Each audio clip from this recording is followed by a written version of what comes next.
bem-vindos a essa videoaula. Meu nome é doutora Maura Moulin, sou pediatra, neonatologista e atuo no Hospital Unimed Sul Capixaba. Nós vamos abordar hoje o tema sepse pediátrica. Por que é importante a gente falar sobre sepse pediátrica? Porque a sepse pediátrica é um problema de saúde mundial, é uma das principais causas de internação em UTI pediátrica. É um desafio, para o pediatra intensivista, porque a maioria dessas crianças falecem nas primeiras 24 a 72 horas de tratamento. É a principal causa de mortalidade em crianças em UTI pediátrica. Tem uma alta incidência, uma mortalidade elevada e um custo econômico e social também elevado. O reconhecimento precoce e o atendimento gerenciado através de protocolos e fluxogramas são fundamentais para a melhoria do prognóstico. É importante a gente ressaltar que a sepse ela não é uma doença exclusiva de UTI.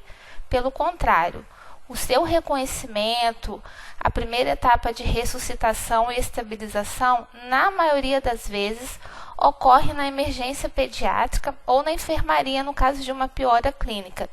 É importante a gente ter em mente que o tempo na sepse, no tratamento e reconhecimento, é fundamentais, porque o tempo vai fazer diferença na vida. Nós fizemos essa aula e nosso protocolo baseado nas atualizações recentes, que é o artigo do Carcilo sobre o manejo de choque hemodinâmico e pediátrico, que foi publicado também no Departamento de Terapia Intensiva da Sociedade Brasileira de Pediatria, e na atualização que saiu esse ano da campanha de sobrevivência à sepse relacionada ao manejo do choque séptico e disfunção orgânica em crianças. A sobrevida na sepse, ela depende de 3 fatores. O primeiro é o seu reconhecimento precoce, identificar aqueles pacientes que têm sinais e sintomas de sepse grave ou choque séptico. O segundo é a instituição imediata de um tratamento agressivo e escalonado, seguindo o fluxograma e os protocolos. E o terceiro é a atenta monitorização clínica, laboratorial e hemodinâmica deste paciente. Para nós entendermos o fluxograma de sepse, é importante a gente estar relembrando alguns conceitos. Esses conceitos eles são divididos didaticamente, mas são também evolutivos. E quanto maior a gravidade, maior a mortalidade. O primeiro conceito é o conceito de síndrome de resposta inflamatória sistêmica, onde você tem 2 sinais entre temperatura, frequência cardíaca, frequência respiratória e contagem de leucócitos presentes para você definir como síndrome de resposta inflamatória sistêmica, sendo que a temperatura ou a contagem de leucócitos são sinais obrigatórios. Quando você tem uma síndrome de resposta inflamatória associada a um quadro infeccioso, nós estamos diante de uma sepse. E se você tem sinais de disfunção orgânica, nós estamos diante de uma sepse grave. O mais comum na criança é uma disfunção circulatória, cardiovascular ou respiratória. E se no manejo dessa criança, você instituiu a terapia e essa criança não respondeu à primeira etapa, que é a reposição volume, nós classificamos como um choque séptico resistente a volume. Como eu disse, essas definições são evolutivas e gradativamente de maior gravidade, e a instituição do tratamento precoce vai diminuir a mortalidade. Para nós falarmos um pouco sobre o manejo da sepse, é importante também a gente entender como é que é o perfil hemodinâmico da criança na sepse, que é totalmente diferente de um adulto.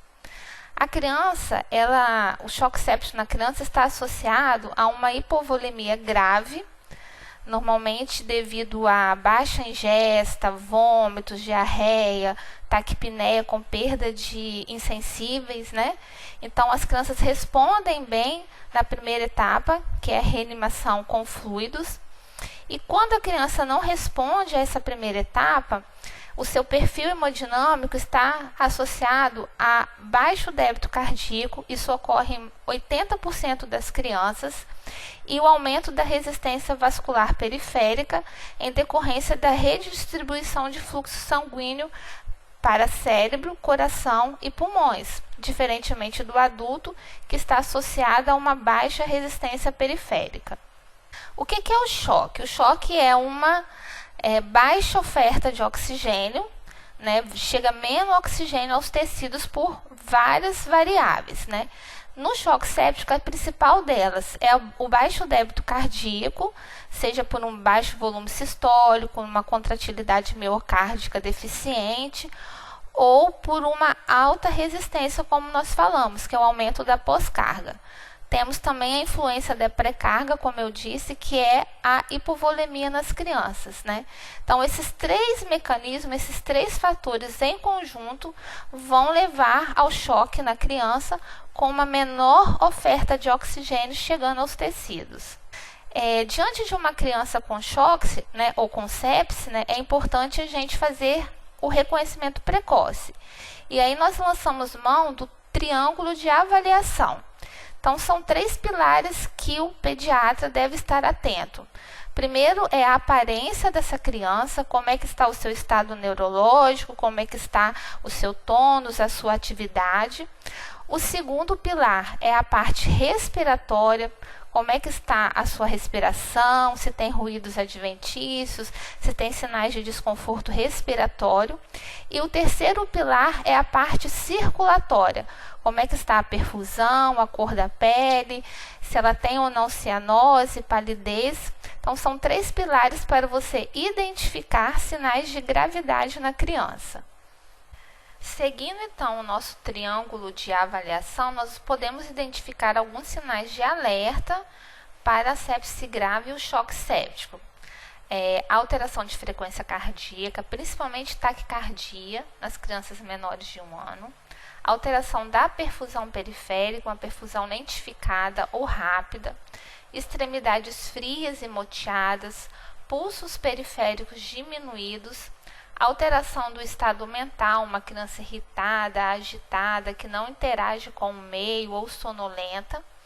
Uma diurese diminuída. E no caso da criança, a hipotensão normalmente é um sinal tardio. Você pode ter todas as alterações para uma sepse grave e no primeiro momento, por mecanismos de compensação, a criança ainda ter a pressão arterial preservada. Então, a hipotensão não é um sinal obrigatório para você classificar essa criança com quadro de sepse grave ou choque. Nós temos que estar atento também a algumas condições de alto risco para o desenvolvimento de sepse grave, que são crianças que estão em tratamento oncológico, crianças que têm alguma imunodeficiência, que têm algum dispositivo central implantado, crianças com paralisia cerebral. E aí a gente entra no fluxograma de atendimento, né? Nós temos o primeiro atendimento, que é chamado de hora de ouro, que ela é fundamentada em 5 pilares. Esses pilares, nós vamos abordar eles didaticamente, mas é importante que nós tenhamos que eles ocorrem concomitantemente. Ao mesmo tempo que eu atendo uma criança, eu vou fazer todos esses procedimentos de uma maneira conjunta, multidisciplinar, para que eu faça o melhor atendimento dentro dessa primeira hora. Então, abordando o nosso fluxograma de tratamento, o primeiro passo, o primeiro pilar, é o que nós chamamos de MOV, que é a instalação de monitorização, a oferta de oxigênio e a obtenção do acesso vascular. A oferta de oxigênio nas crianças com sepse grave ou choque, ela tem que ser fornecida, independente se a criança tem ou não desconforto, para você manter uma saturação de oxigênio acima de 92. Ela pode ser ofertada através de uma máscara não reinalante de oxigênio e, no caso de presença de desconforto respiratório, pode ser instalada uma VNI ou um catéter de alto fluxo. As crianças têm uma baixa capacidade residual funcional. Então, diante de quadros mais graves, muitas vezes é indicado a intubação precoce dessas crianças. Seguindo o nosso passo MOVE, nós vamos instalar a monitorização básica, né, com monitor multiparamétrico, com oximetria de pulso, monitorização cardíaca, avaliação da pressão arterial, da curva térmica e avaliar o débito urinário dessa criança. E a obtenção de acesso venoso calibroso. O ideal é a gente obter 2 acessos venosos periféricos e no caso de um choque grave, onde você não tem condições de obter um acesso venoso periférico, a gente pode utilizar a intraóssea. As principais indicações de intraóssea na criança é diante de uma parada cardiorrespiratória ou num choque grave hipotensivo, onde você não consegue a obtenção de um acesso venoso periférico.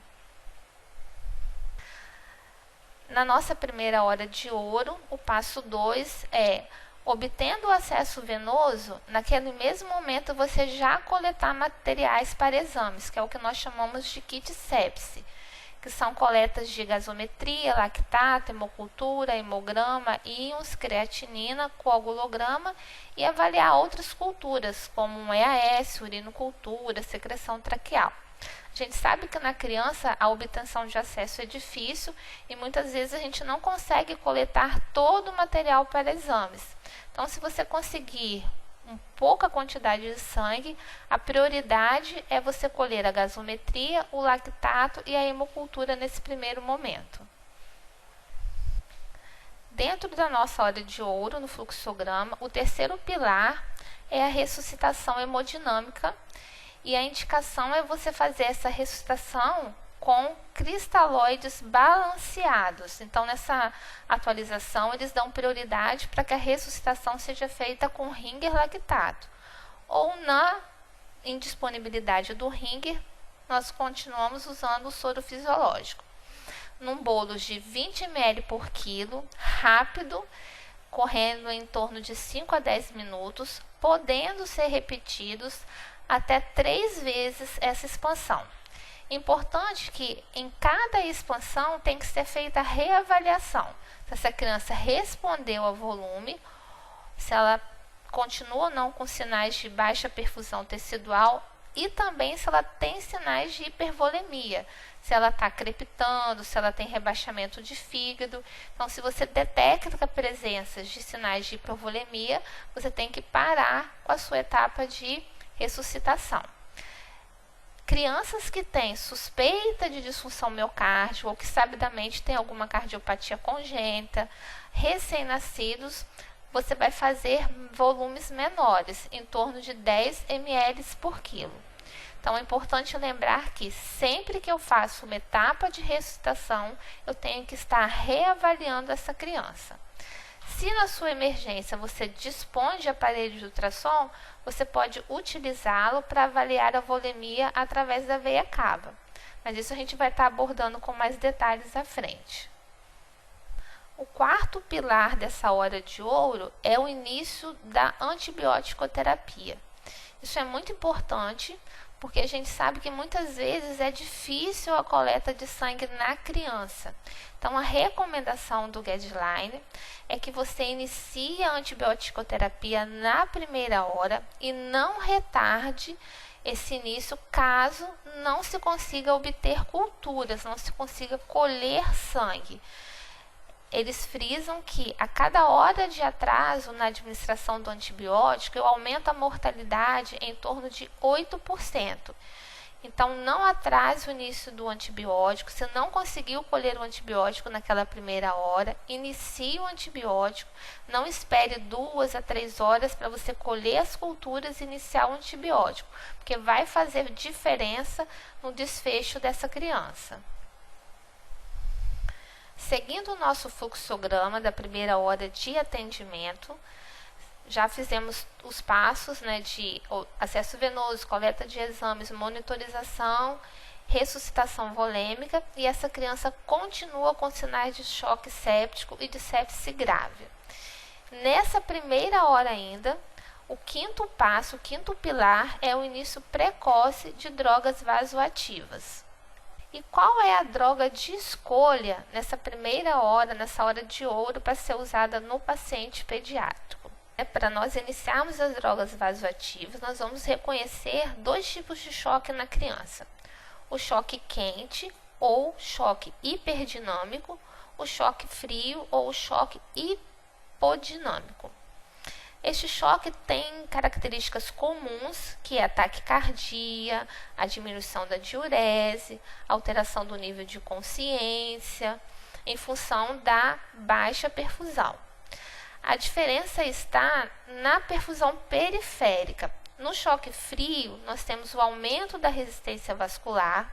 Isso vai levar às extremidades frias, uma perfusão lentificada, uma pele fria, marmórea. E no choque quente, nós temos uma resistência vascular baixa, uma vasoplegia.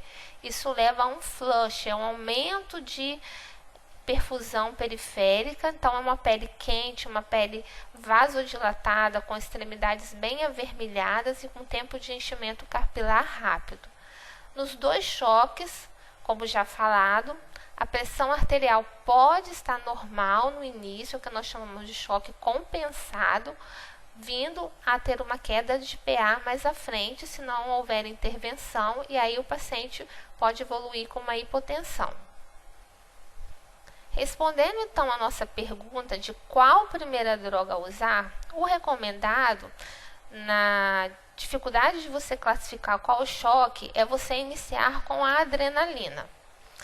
Uma vez iniciada com a adrenalina, identificando o choque, se é um choque frio, você vai titular essa adrenalina, aumentando as doses se necessárias. E se é um choque quente, você pode já associar a norepinefrina ou até mesmo começar com a norepinefrina como primeira escolha. A dopamina não é mais indicada como droga de primeira linha no tratamento do choque pediátrico. A dopamina ela é indicada quando você não tem ou a adrenalina ou a norepinefrina. Uma outra alteração no guideline atual é a recomendação de início dessas drogas vasoativas já na primeira hora, não esperar a vaga de UTI, conseguir leito, você já iniciar na primeira hora se você tem um choque refratário ao volume, e esse início pode ocorrer já em veia periférica, não retardar o início da droga esperando um acesso venoso central. Lógico que a gente sabe que existem riscos, né? E eles recomendam uma diluição maior para o início dessa droga em vaso periférico. Para cada 1 ml de droga, você redilui para 3 ml de soro fisiológico. Está atenta ao extravasamento, mas a recomendação é forte de você iniciar a droga na primeira hora, mesmo que seja no acesso venoso periférico. Isso diminui a mortalidade e melhora as chances de sobrevida dessa criança. Então, para a gente recapitular, nessa primeira hora, né, que nós chamamos hora de ouro, nós vamos estar monitorizando essa criança, obtendo acesso venoso, colhendo exames, ofertando oxigênio, iniciando antibiótico-terapia na primeira hora, reavaliando e, se indicado, iniciar drogas vasoativas nessa primeira hora, se não há resposta à fluidoterapia. Agora nós vamos abordar uma parte mais avançada do tratamento, que normalmente ocorre dentro da UTI, mas se você passar por uma situação que você não tem vaga da UTI, você tem que dar continuidade a esse atendimento, mesmo que seja na emergência. Nós vamos falar sobre o choque resistente à catecolamina, ou seja, aquele choque que você iniciou a adrenalina ou a noradrenalina, está titulando essa medicação e mesmo assim a criança continua chocada. Então, o que eu vou fazer diante dessa situação? É o que a gente vai estar abordando agora. Então, nós vamos ver parâmetros clínicos e parâmetros também de monitorização avançada. No primeiro momento, né, a indicação é diante de um choque resistente a catecolaminas, a indicação de você iniciar o uso de corticoide pensando numa insuficiência suprarrenal. As indicações são, em caso de doses de adrenalina ou noradrenalina igual ou maior que 0,5, e riscos de insuficiência adrenal, seja uma criança que já usa corticoide, que tem doenças crônicas, que tem uma doença adrenal conhecida, ou naqueles casos de púrpura fulminante, como numa meningococcemia. O corticoide preconizado é a hidrocortisona, numa dose de 100 a 150 mg por metro quadrado por dia. E a manutenção desse corticoide é em torno de 5 a 7 dias até a suspensão das aminas. Além da monitorização clínica, nessa etapa nós vamos fazer a monitorização hemodinâmica mais avançada. Nós já vamos ter a monitorização básica instalada e nós vamos lançar mão de monitorização hemodinâmica invasiva, que é a cateterização arterial, a PVC, monitorização de saturação venosa central. E aqui eu quero destacar três medidas de monitorização hemodinâmica que são consideradas avançadas e que para a criança tem feito bastante diferença, porque são monitorização avançada não invasiva, que para a criança é muito importante devido à dificuldade de você fazer uma cateterização arterial ou pegar um acesso venoso profundo, que é o ecocardiograma funcional, o ultrassom de tórax, que é o FAST, e o que nós chamamos de NIRS, que nós vamos estar abordando mais à frente. O ecocardiograma funcional, ele tem sido bastante utilizado na terapia intensiva pediátrica, porque é uma monitorização fácil, à beira do leito e realizada em tempo real, sem você precisar invadir a criança, né?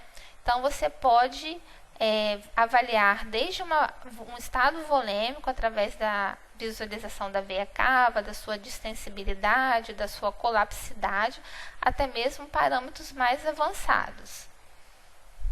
Nesse caso, o neonatologista e o intensivista pediátrico, ele é treinado através de um curso específico para avaliação do débito cardíaco, do volume sistólico, da função cardíaca, da fração de ejeção, se há regurgitação, se há presença de hipertensão pulmonar.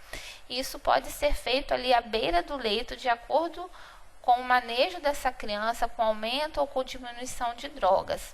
Além de você detectar também complicações como um derrame pericárdico ou mesmo um derrame torácico. Aqui nós temos uma imagem de um ultrassom realizado à beira do leito, mostrando para a gente um derrame pleural importante com necessidade de drenagem.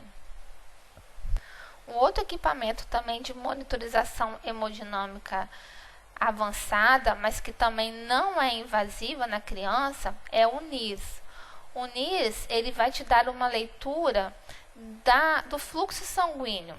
Então, são colocados eletrodos no sítio cerebral, no sítio renal e no sítio esplênico, e vai te dar uma leitura de uma oxihemoglobina que vai sinalizar o fluxo sanguíneo naquela região.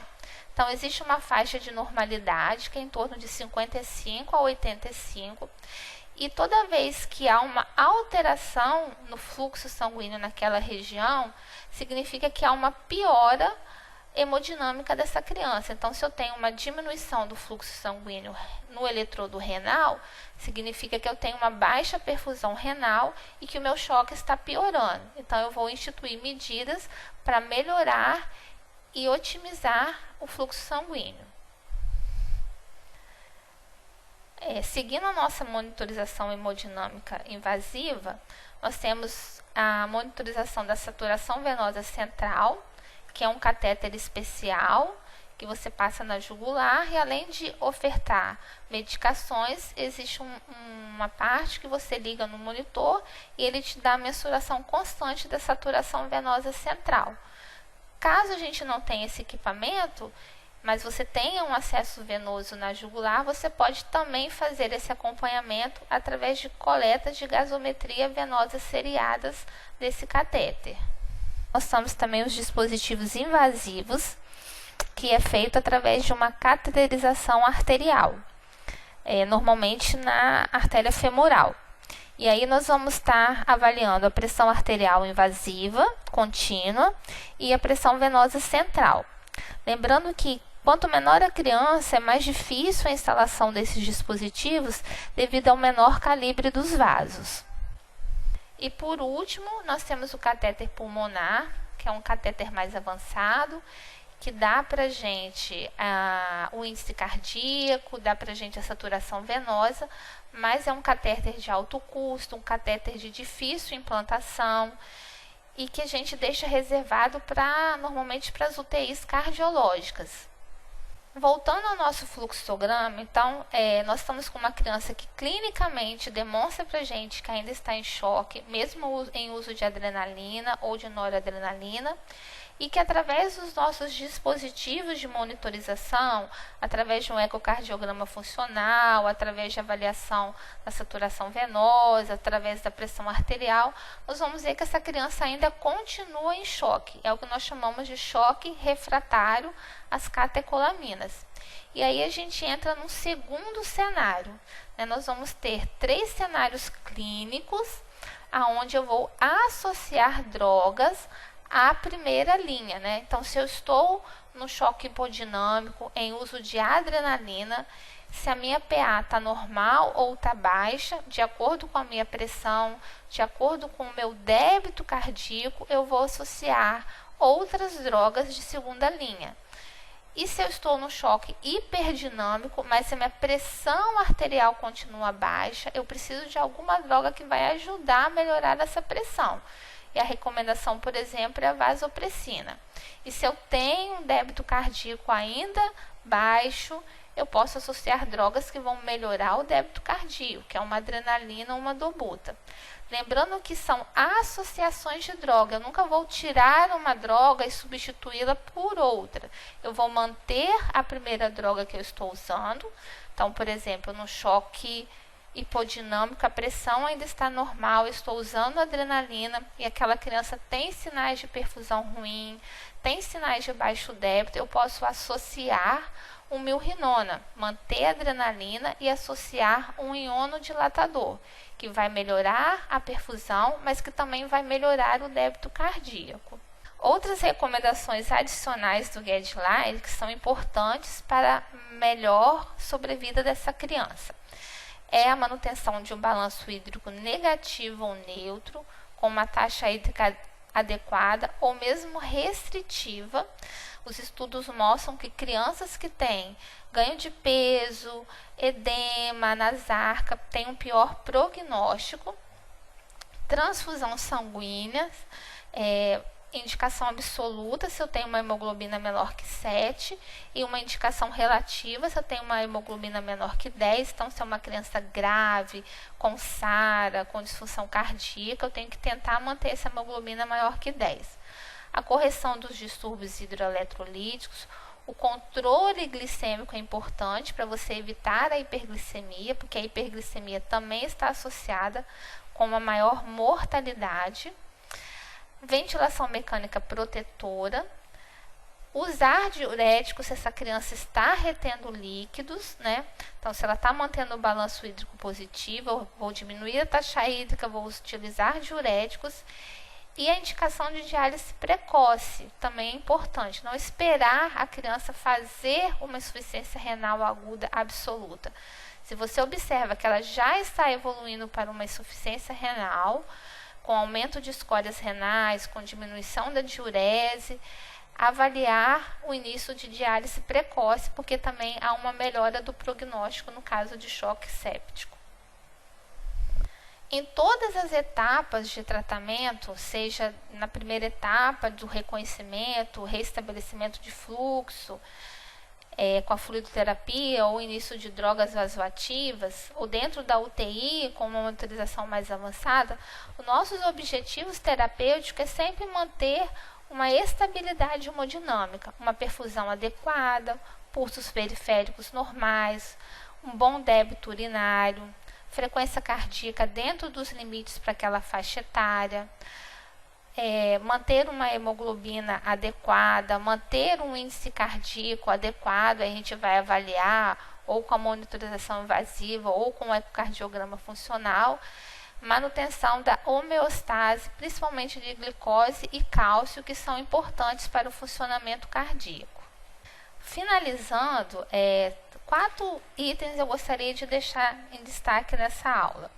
A primeira, a gente sempre pensar que pode ser sepse. Então, atendendo uma criança que tem um quadro infeccioso, a gente avaliar se aquele quadro infeccioso é uma sepse. Utilizar o nosso triângulo de avaliação, olhar a aparência dessa criança, olhar a sua parte respiratória, olhar a parte circulatória, para identificar se eu estou diante de uma sepse grave ou de um choque séptico. E lembrar que na sepse o tempo é vida. Então, toda vez que eu faço o reconhecimento precoce, que eu instituo o tratamento precoce, seguindo o fluxograma de forma escalonada, eu vou estar melhorando o prognóstico dessa criança. E por último, gostaria de convidar a todos a conhecerem o Instituto Latino-Americano de Sepse. Ele tem materiais muito bons, tem aulas também muito boas. Não é pago, você pode se cadastrar e ter acesso a essas aulas, que vai te dar uma visão mais complementar e mais detalhada da sepse pediátrica. Aqui nós temos a bibliografia dos artigos onde foi baseado essa videoaula e também o nosso protocolo de sepse. Obrigada a todos pela atenção.